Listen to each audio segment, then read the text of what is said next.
La petite cuillère du Daf Yomi est la page du jour quotidienne pour tout le peuple juif. Nous sommes dans la 10e page du traité Brachot.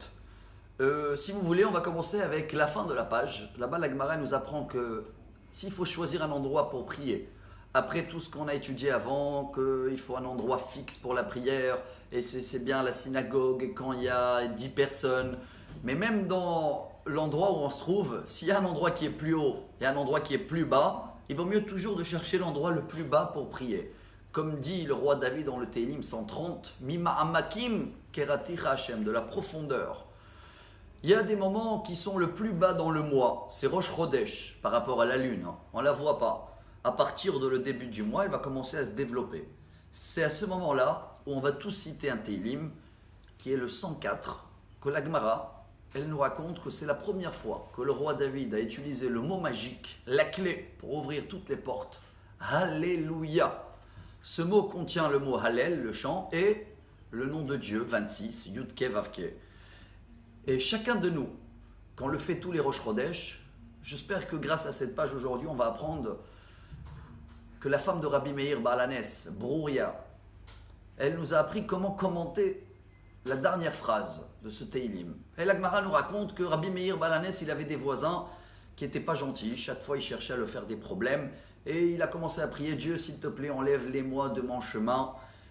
Et sa femme, un jour, elle rentre et dit, mais Rabbi Meir, nous, on lit la phrase, Itamu hataim mina aretz.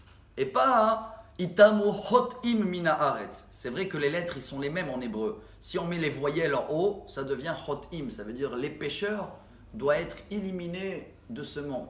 Mais si on met les voyelles en bas, c'est hataim, c'est leur péché qui doit être éliminé et non pas les pécheurs. Et Rabbi Meir a dit à sa femme, tu as raison.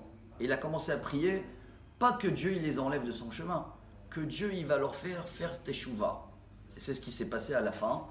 Et de là on apprend d'abord que ce Teilim royal, le 104, qui contient le mot Alléluia, on le fait toujours au Chodesh, si vous avez remarqué, quand la lune elle est toute bas. C'est le moment le plus bas pour la lune, dans le mois. À partir de là, tout va se développer.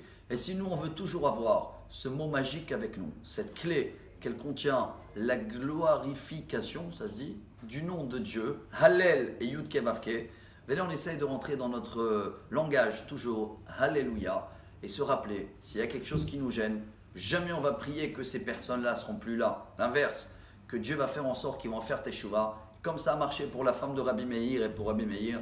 Nous aussi, si Dieu veut, chaque fois qu'on va citer ce mot Alléluia, toutes les choses y vont s'arranger pour le bien. Bonne journée.